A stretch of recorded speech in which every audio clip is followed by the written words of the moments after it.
Hey everyone, Joe here again from 222 Paranormal Podcast with another audio-only video for you. I know it's kind of strange saying audio-only, but this is an excerpt from the 222 Paranormal Podcast. We talked about Mount St. Helen. Now, if you're not familiar with Mount St. Helen, it was a volcano that erupted out west, and a lot of weird things happened when it erupted. So, hope you really enjoy it, but always, like I say, before I get into this video, please hit that subscribe button, hit that notification bell, and give me a thumbs up on the video. I hope you really enjoy it. Thank you. And now let's get on with the 222 Paranormal Podcast.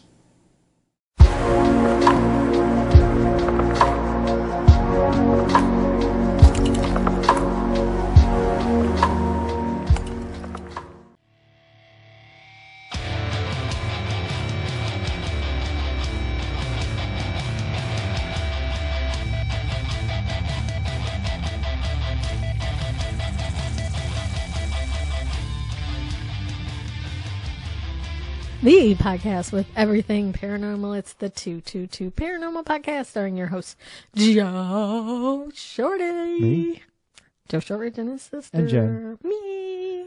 Woohoo! Yes. Congratulations, Joseph. Yes. You are number 5. We are. We are. But first off, I want to thank you, the listener, for sticking in with us. Even if this is your first show, welcome. But if you've been listening to us for the past 4 years, thanks. And hopefully we got a lot of great shows coming up after this one. We made it to show 202, Joe. 202. Wow, that's exciting. I know it's been a long journey, but we've learned a lot along the way. Yeah, this is a heartfelt thank you to the listeners. Yeah, you guys are awesome. Yeah. And I want to thank the website FeedSpot, who ranked us 5th in the world for the top 5 paranormal podcasts you must listen to again. Yeah. It's the second year they put us in the rankings, and this year we're at 5. I don't remember where we were at last year. I think we're at 5. Oh, really? Okay.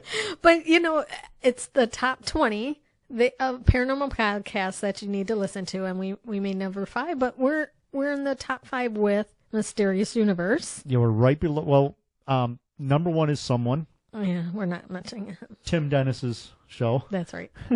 Tim Dennis is awesome. Hi, Tim. Yeah. We love Tim. The second one I've never heard of. It's Oh No, Ross and Carrie. I'm going to have to look that up. I haven't had a chance to. And then number 3, Jim Harold's Paranormal Podcast, which is amazing. That is the one that I inspired to put out this show because he is like, I don't want to call it, I know Adam Carolla is the Podfather, but he's like the Podfather. He's the Paranormal Podfather. Yeah, he is. And then Mysterious Universe, which is unbelievably huge. Amazing. And then 222 Paranormal Podcast. Yes. And, like I said, I don't know about number 2. We're just bragging a little bit. I don't know about number 2, but the rest of these all have huge staff that take care of their podcast. Know, researchers, like Mysterious Universe has like 12 researchers. And it's crazy. And we have each other. We do it all. I would like to thank the whole staff of 222. Oh, you're welcome. Thank you. And I'd like to thank the staff as well. Wait, real applause. The researchers. Real applause for Joe. The producers, the directors, the editors, the social media manager. Yeah. But no, it's been really, really fun. And, we have tons of really cool shows coming up. And won't be long. We'll be in our 5th season. Yeah, We're heading that way. If you guys want to... My voice squeaked again. Squeaky. I'm going to call you Squeaky Shortridge from now on. If you want to support the show a little bit, I just made up a bunch of T-shirts. Jen made up a bunch of T-shirts. We post them on the 222 page. Yeah, I'm going to link it up on our website. Not this week, but next week it'll probably be up there. I'm going to lower the price on them to like $17 just because, there's people out there selling T-shirts for $35, $40. And it's like, if you want to support someone, you're not going to spend that much money on it, okay?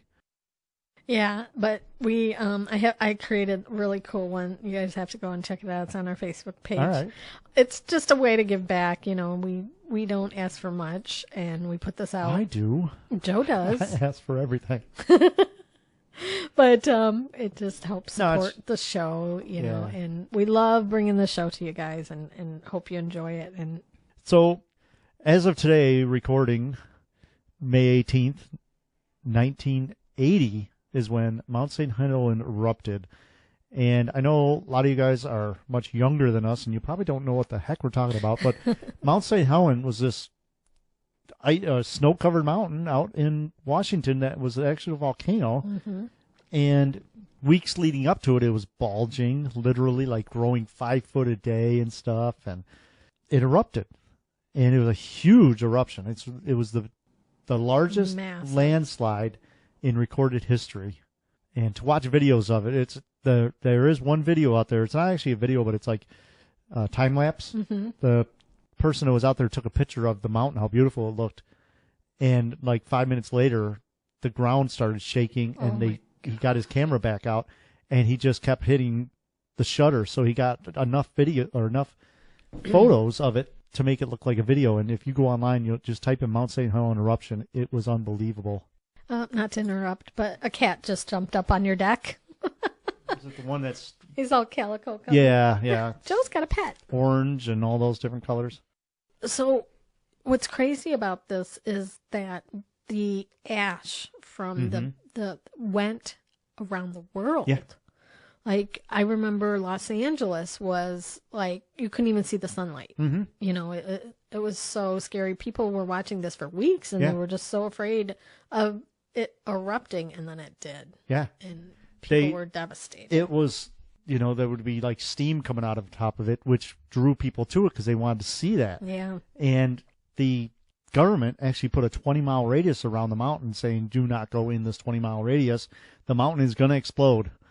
And a lot of people didn't believe them, and a lot of people got mad because they had to leave their homes. And there was one guy that refused to leave completely, and he's like, I'm staying here until, I came in this world here, I'm going out, that kind of thing. Oh, And my gosh. he went out. Ugh. But I remember as a kid, Mm-hmm. on our windowsills of our house, there was actually ash. And we're what, 3,000 miles Yeah. away? Well, 2,500 maybe. around there. Now, I did some research on that. Okay. Mm-hmm. It would take me 8 days, 15 hours to ride my bike there. It would take 30 days, 16 hours to walk there, Dang. or 1 day and 12 hours to drive. That's crazy. I looked that up. I'm like, I wonder how long it would take to walk there. And Well, if you're in a covered wagon, yeah, it would take you 4 months. uh-huh. But yeah, it was unbelievable. I still to this day remember finding ash on our windowsills in the bedroom Wow. and knowing that that's where that came from. That's so crazy. It's probably in our lungs. Probably. I'm sure we breathed it in. Brief. So when this happened, I remember, I think I was probably like 7. So you were probably 14, 15 Yeah. or so. No, you would have been younger than that. Well, anyways, I remember it was such a big thing on the news, and of course there was only 3 channels Yeah. then, right? Like ABC, NBC, CBS, and it was like nonstop coverage because it was such a devastating thing. Air travel had to stop. Yeah. Yeah, scary.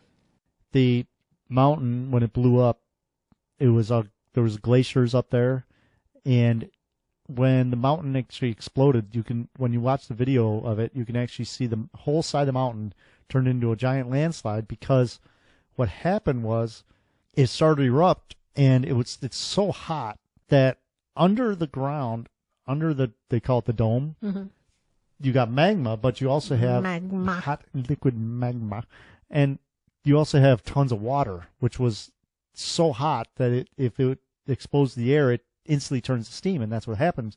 And that's why when you see the explosion, there's huge plumes of smoke. Well, that's actually steam Wow. that melted all the water and turned the landslide into a giant waterfall type thing. Hot waterfall. Yeah, that like nothing. burnt people the 20 miles away because of the pyroclastic flow and the explosion and the heat. And I remember seeing the thing where there was a helicopter pilot that went up there just as it happened, and he saw a truck that was probably, I want to say 10 to 15 miles away. Mm-hmm. And there were footprints coming out of it, but the driver's door was still shut. And he says that the pyroclastic flow hit the truck so fast that the guy still had his hand on the steering wheel, and the passenger still had his hands on his lap, and they were just toast. Oh my God. I can't imagine. Yeah. Like, how many disasters have there been where they keep telling people, you better get out, you better get out, yeah, and they don't want to go. They don't. And then they're like, save me. So if that flow came over the mountain, so anything that was in or under the mountain is probably buried, right? Yeah. I did see on a video, the person went back to his house. He says, well, here's the top of the refrigerator, and there's a deck. And he says it was about this high. Now look down here, and you could actually see the top of his deck, the post for the deck. And he says 7 feet down is where the floor is. So it was 7 feet of ash and mud. Goodness. And you got to remember, when that flow happened, everything in its trees, houses, cars, animals, everything in the path went into the water and was flowing down as it made new rivers and all that. Oh my goodness. It just seems so scary. Yeah. Did this trigger any earthquakes, or did an earthquake trigger the... They think the volcano? Earthquake, because there has been seismic activity on it, and that's why they knew that it was going to erupt. But there was one big earthquake that broke the top of the mountain open, and the minute the top of the mountain opened is when it all just...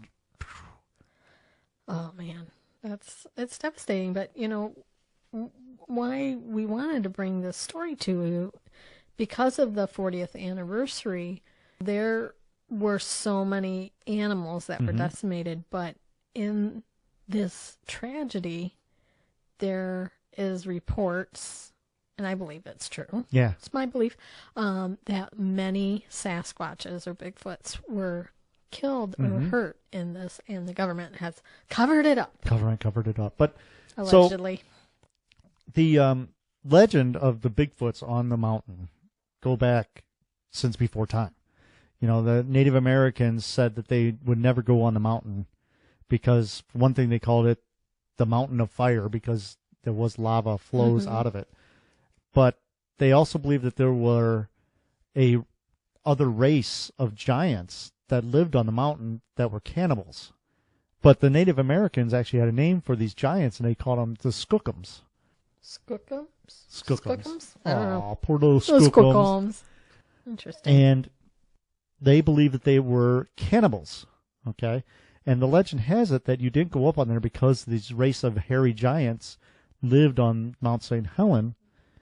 And folklore would say that they used to come and steal the children and steal people, take them back up on the mountain and eat them. Oh, gross. So I don't know if they were actually cannibals or it was just stories to keep people off the mountain, but the Native Americans refused to go up on Mount St. Helen. That's so interesting. And they believe that the Native Americans said that the Skookums, I'll just say the Bigfoot were there before the Native Americans arrived there, so the Bigfoot had been there for many hundreds and hundreds of years. Yeah, and you think, like the progression of the early ancestors coming out of Africa up into Russia, and then that would have come down into Washington because, when it was Patagonia, or whatever that was called, all the land masses were all together, so it would make sense that they would live up there. And that's why they think they came out of Africa that way, is because of that land bridge. Now, I have a little story here about Mount St. Helens. This is really interesting. So the Northwest Bigfoot legends truly began, and it really launched the obsession with, people being obsessed with Bigfoot and Bigfoot stories. So there was a battle that took place on Mount St. Helens. It's like a narrow gorge that's on the east flank of Mount St. Helens, and it's called Ape Canyon. Yeah, which, think about it, there's no apes in the United States, and they call this gorge Ape Canyon. There has to be a reason for it. So In 1924, in the summer, there was a group of gold prospectors that stumbled out of the woods, shaking and glassy-eyed, to tell of a 7-foot-tall ape-like animals that kept attacking them with boulders. So a couple of the guys, Fred Beck, Gabe Lefevre, John Peterson, Marion Smith, and Smith's son, Roy, described what they came upon as gorilla men, where they had built a small cabin for their gold hunting forays. And I have to tell you something about gold hunting. I'll tell you about that after the story, but you guys stay tuned because it's really interesting. So they claimed that they were 8 miles from the Spirit Lake, where they had encountered 4 of the giant animals moving through the forest, erect like humans and taking strides as like a regular man would do. They were covered with long black hair, and the Oregonian, I think that's a newspaper. Oregonian or something? That's it. You know me. Oregon newspaper. So just make it simple, right? Reported that these descriptions that men offered that their ears were about 4 inches long and stuck straight up. They had 4 toes, short and stubby, and each witness estimated they weighed about 400 pounds. Now that kind of sounds, like ape-like, but of course we don't have any. 4 toes too. That's. Yeah. They said they were taken aback at the sight of the beast when Fred Beck fired his rifle at one of the creatures. It struck him 3 times, wounding the animal, and he toppled off a cliff. So Beck reportedly claims years later that another member of his party had fired shots as well. So that night, the men said they were awakened by huge stones being clomped against the outside of the cabin. Then they heard and felt giant bodies slamming against the walls and doors. So the 8 men were seeking their revenge. The beast eventually tore a hole in the roof, allowing them to target Beck. Many of the rocks fell through the hole, and 2 of the rocks struck Beck, one of them rendering him unconscious for 2 hours. Finally, the prospectors said the sun began to come up, and it prompted the animals to break off their attack and slip away. The men poked their heads out the door and then decided the coast was clear and ran out of the woods. Tales of the giant ape men weren't exactly new to the area. Hunters, lumberjacks, prospectors had seen these massive footprints now and again over the years, and Native Americans in the area spoke of mountain devils. That's what that translated to. Few people seriously worried about the possibility of huge unknown creatures being out in the forest, but apparently they were there.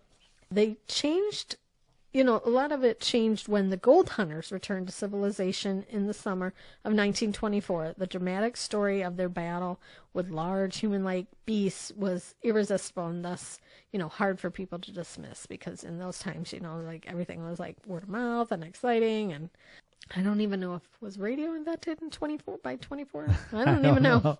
But there are a lot of newspaper accounts going back to the 1800s. Yeah, so news reports and word of mouth causing sensation. The local U.S. Forest Service decided to investigate. So Rangers J.H. Huffman and William Welch hiked into the woods with Beck, who took them to the cliff where he said the wounded ape-man fell. One of the rangers scrambled down the supposed inaccessible canyon and found nothing. Beck and the rangers continued on to the prospector's cabin, where Beck pointed out the large stones that had been used in the attack. Huffman and Welch weren't impressed, including that the gold miners had probably placed the large rocks or stones there themselves. But the Oregonian reporter asked the rangers when they returned to Kelso, Washington, about the 14-inch long footprints found near the cabin. Huffman created an imprint in the ground using knuckles of his palm and his right hand and said they were made that way. Despite the rangers debunking the story, people still wanted to believe, and the tale continued to spread. So friends and acquaintances of the 5 men who reported their experience are of the belief that they actually saw something that can't be explained. One of the tribe members of the Cowlitz tribe told the reporter that particular creatures were mentioned by all of the elders of the tribe. And he said they described them as 9 to 10 feet tall, large in stature, covered in long hair, and they were only seen traveling at night, which makes sense, because I think they're nocturnal. The tribe member also said that they were harmless. And in the years followed, the prospector's story would be repeated time and time again about people seeing it and different theories. But the reporter for the Oregonian in 1974 had reported there were footprints sighted at Lewis River, which is apparently around that area, and said that occasionally campers and motorists have started seeing glimpses of the huge hairy beasts who walk like men and disappeared into the woods. Mm-hmm. There's so many photographs from the Mount St. Helens area of Bigfoot, too. Mm-hmm. One other thing that I just found out today, so I don't know the gentleman's name. New news. But he was talking about how they found bone piles in caves and stuff with actual teeth marks, human-like teeth marks in the bone. Wow. That were too big to be human. Mm-hmm. And not human piles of bones. I'm talking deer and stuff like that, but bone piles like something was sitting there eating the animal, and some of the bones still had flesh on them and stuff. So I don't know if Bigfoot eat deer, but I would think so. The thing is, after the eruption, they were still seeing Bigfoot footprints in the area, even though in like the ash and everything. Like in 1987, there was someone that found footprints, but they found these bone piles, and it looks like something was eating something and just leaving up the bones lay in a pile. Well, that's so interesting. So something else that came out of the eruption, and that's why we talk about mentioning the eruption, and also, you know, unfortunately, when you're listening to this, it's a few days later, but today is the anniversary.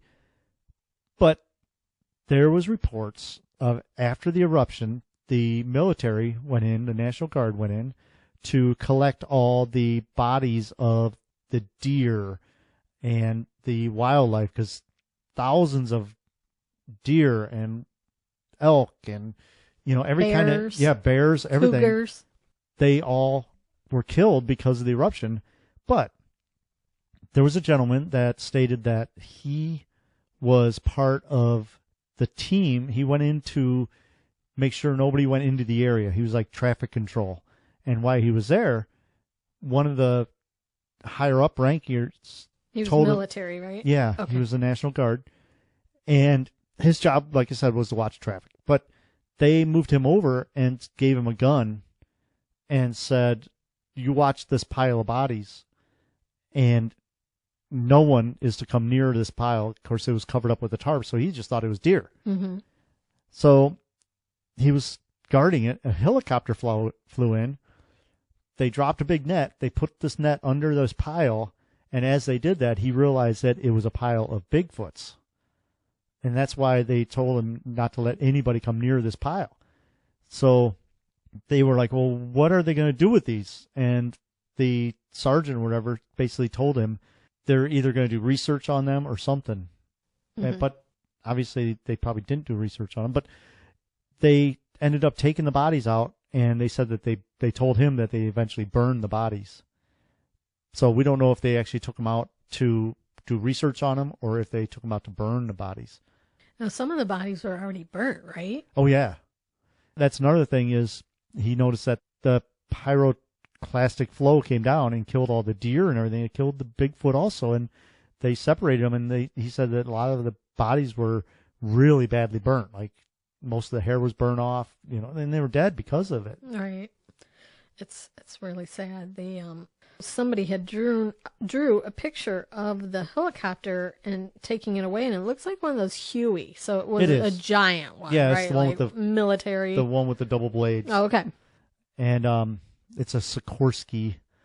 I forget the actual name of it, but it's a Sikorsky helicopter that they would take these giant nets and put all the animals in these big nets and take them away to the fire pits because they were afraid that they would basically disease the area if they just let them lay there and rot. So they actually gathered them up and people would be questioning. When they found the Bigfoot bodies, they sequestered them and made sure that nobody saw what was under the big tarp, but that the soldier that was in charge of watching them, he actually saw the bodies, and they saw that they took them away in the helicopter, and they told him never to speak about it, but he was like, you know, it's been back then, it was 20 years since the eruption. he was, I guess, on his deathbed, and he was like, I'm just telling people because what are they going to do to me? Right. So with that, there was another story of another gentleman that actually saw a Bigfoot walking with one of the military guys. Really? And I haven't heard this one. He explained that the military guy was like, what do you see? And the guy's like, I don't believe what I see. And he's like, that's good. You don't see this. Ah. And he was saying, they're up there. They just are another race of people that want to be left alone. So anyways, this guy was walking with one of the Bigfoots, and they were going into these caves, and the Bigfoot was yelling out, doing calls into the caves and listening for responses. And he says that the Bigfoot was very somber, just like a human would be, where walking through and looking in the caves and trying to find out if the other Bigfoots were in there alive. And they did find a couple of them that were alive. There was one that was so badly burnt, the Bigfoot came out of the cave, looked at him, looked down at the ground, like put his head down and looked down at the ground, and the soldier went in and took the Bigfoot out of its misery. Oh, man. But that's all they could do. And they did say that they found some that were alive, and they don't know what they did with them or what, but basically they said, it was a Bigfoot walking around helping. The military was helping the Bigfoot find more Bigfoots. That gave me goosebumps hearing that. That's it. But he basically said, they're here. They just want to be left alone. And why can't we leave them alone? Yeah. Leave it be. Mm-hmm. We don't need to be up in the mountains. We got enough space to live down here in the flatlands, right? There was a request on October 4th of 2016 by a gentleman named Douglas Crispin. He tried to get information from the Freedom of Information Act on this situation. And the letter that he got back was in response to his request, and it says, information that Bigfoot or Sasquatch bodies were discovered and or recovered just after the eruption of Mount St. Helens. And he was also requesting what sort of body disposal did the Forest Service undertake for the four-legged animals that were killed.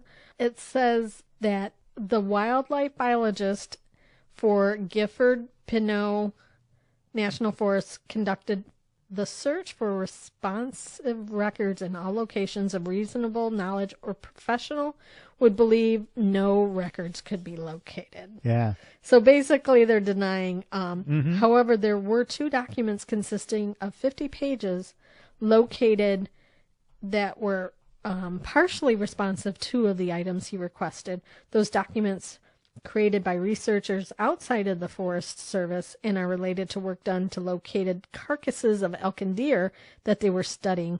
They were going to provide to him, but I don't know if they ever did. It doesn't have like a response. But then there was a lady who responded to this article. She put on here, this is just like a month ago, that I was 11 years old in 1980 and watched the volcano on Mount St. Helens and got to see a female and a male Sasquatch being helped by ambulances. See, that's what I mean. It's they actually went in and helped out the. I don't know if that's the ones that they saw with the military guy, but I'm not sure.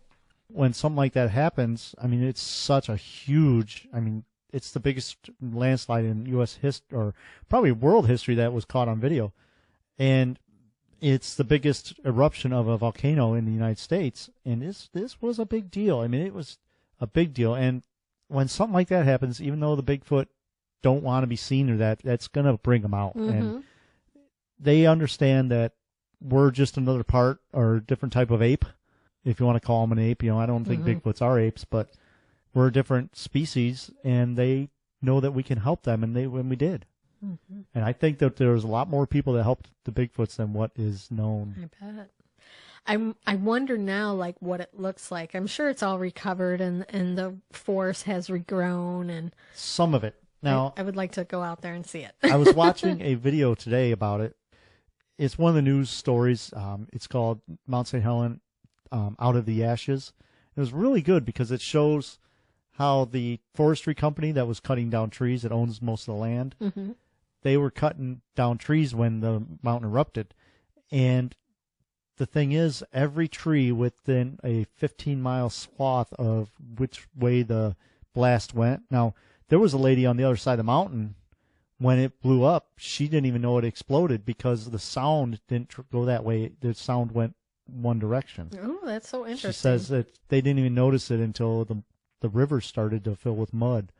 But anyhow, if you look at a lot of the video of it, you see the trees are just mowed down, and you can see the actual flow of the mud and the the explosion. Yeah. And most of the trees are still like that.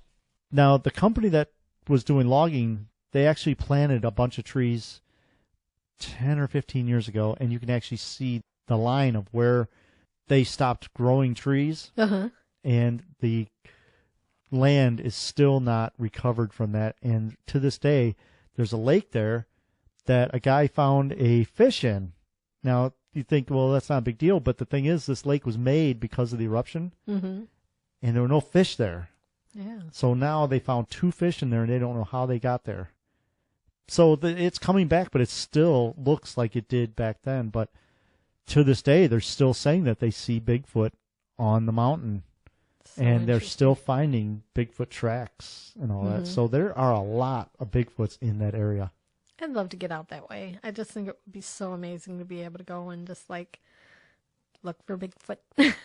Even though we have them here in Ohio, but you know, it would just be I was really looking, cool. and it's like an hour, maybe 2-hour drive from Seattle. Okay. That'd be cool. So we need to go. It's within our reason to get out there. I mean, we have family out there. We do. Cousin. My godfather lives out that way. He said we can come visit anytime. There was a report here. There was an article in some kind of academic journal about the animals that were killed in the 1980 volcanic eruption. And it said that many, but not all, animals occupying the Mount St. Helen blast zone died from suffocation, explosive shock, traumatic shock, falling timbers, and pumice blocks. All of the bodies were examined, were partially burned. And it said the team working on that study located over 24 bodies of dead animals that indicated that they were in the blast zone themselves, but they fell under like 20 to 60 centimeters of ash. And I don't know, it was just interesting that Bigfoot corpses found in the sand by the helicopter associated with the Army Corps of Engineers, and they came and removed those bodies. Yeah, that's what we were talking about. You know, like, I'm wondering if they were like blown out, you know. A lot of them probably were. Just like blown yards Flying away. through the air. Yeah. You know, a lot of them were, because the pyroclastic flows were flowing down the mountain at up to 600 miles an hour. Wow, that's crazy. But, you know, here's another report of people seeing the helicopters with the Bigfoot bodies in that net. And they reported them as very hairy, covered in ash, and Bigfoot-like. Yeah. Scary. I would, you know, you just look up and hear the Bigfoot flying through the air. Flying Bigfoots. Well, that's raining Bigfoots. Funny, but not funny, right? No, it's not. But we talk about it all the time, how the Northwest has got a lot of Bigfoot. I mean, we have a lot of Bigfoot in this area, but it's like the Mecca out there. Yeah. And I think it's very, very, very possible that Mount St. Helen was full of Bigfoot and probably killed, they say, 5 or 6 that they found the bodies or whatever, but it's probably killed a lot more, because there were people up there that they never found the bodies. Yeah. And being the largest landslide in U.S. history, it filled the whole valley with mud and that, so whatever was underneath that will never be found.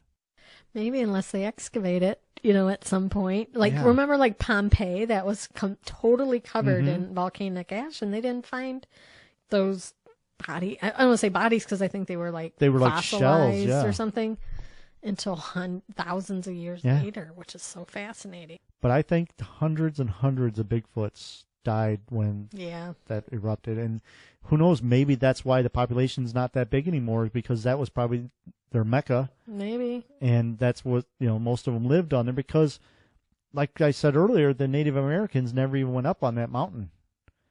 But yet they knew that they were up there. Right. So they had to have seen them. Yeah. There was I saw a photo of the footprints in a article in 1934 of Bigfoot footprints on the mountain, and it was covered with snow, so there was, it's possible. Was the famous Gimlin-Patterson film, was that in Washington or was that California? That I don't know. I don't know either. I have to look that up. I thought it was up that way. It was in that area. Yeah.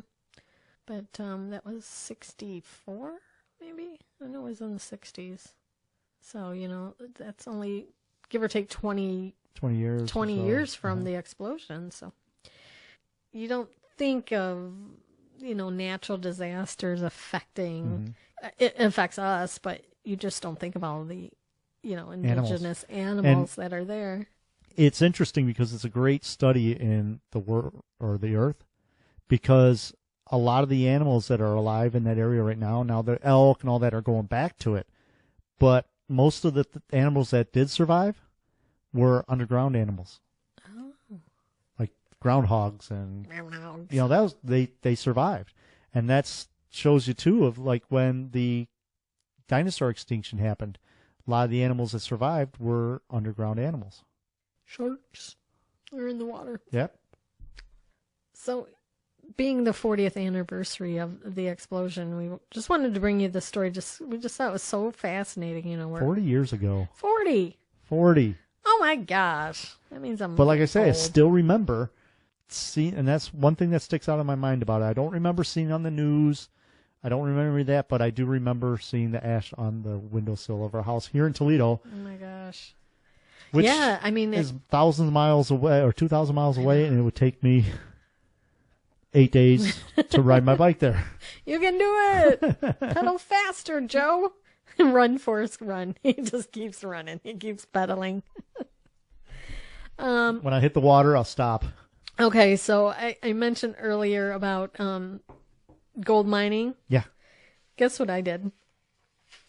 Did you mine for gold? I'm going to. Oh, okay. I saw online, because I was watching these videos on YouTube about people panning for gold. And I was, because, I want to go to the Arkansas diamond mines, and I was just dying to just go out and look and research for some type of treasure, right? So I saw this video of these people finding gold in, I don't even know, it might have been Australia. Okay. But they were digging in the dirt, and then there was a thing about this guy panning for gold and how you do it. I was like, oh my God, that looks like so much fun. So I bought a bag of dirt from this gold mine in, is it Arizona? It's either Arizona, Colorado. I can't remember. And they send you a bag of dirt. Oh, cool. And a pan. And you can, and it's guaranteed to have gold in it. Oh, that's cool. And it could either have flakes or nuggets. Yeah. But you can pan your own gold, and then you get to keep it. And it was only like $20. Oh, that's cool. So I bought a little thing of dirt. Uh-huh. And they ship it to you, and then you can pan for gold. I just thought it was a really that's cool. fun thing to do during the quarantine. And you can say that you found gold in Toledo, Ohio. I found gold, but they are actually there is gold in the rivers in Toledo, or not Toledo, in Ohio. Looking it up on the internet, there's a couple of rivers in Ohio, not in our area, that you can go and pan for gold. Oh, okay. People are finding gold. Well, they used to. I don't know if they are anymore. It's like, who goes out and pans for gold in Ohio, right? But I was like, just doing some research because I just thought it would be really fun because I love treasure hunting. I love watching those videos of people who go and dive under the water and find cell phones and rings and all that fun But that stuff. would be interesting because down in like Hocking Hills area and all that, who knows? Yeah, some of the rivers were down that way. They're near, one was near Columbus. Yeah. The areas we go to, Newark and all that. And then there was one, I think it was probably up by the Cuyahoga, area. And I can't remember the other one was, but one of those little like lazy rivers but I thought that was really fun. We should do that someday. I When we know. go out to Newark, Ohio, we'll just go over to some of those rivers, and there's a place I ride my bike in, Mm-hmm. and the actual trail that you ride your bike on got washed out from that river. Oh, So I that's wonder if there right. is. So with as much rain as that, it's really stirred up a lot of sediment. We should try it. Why not? Let's do it. And just on a rabbit hole, but do you remember when we talked about the pirates in Ohio, Mm-hmm. the show where they believe that the pirates had buried Yeah. gold Uh-huh. up near the Ohio River too? Yeah. So Cave in the Rock, Illinois. that's right. But just pray for the Bigfoots that we lost, Yeah. and hopefully we can, leave them alone and just let them be and live their lives happily. I just, one thing I always wonder is, like, what's their lifespan?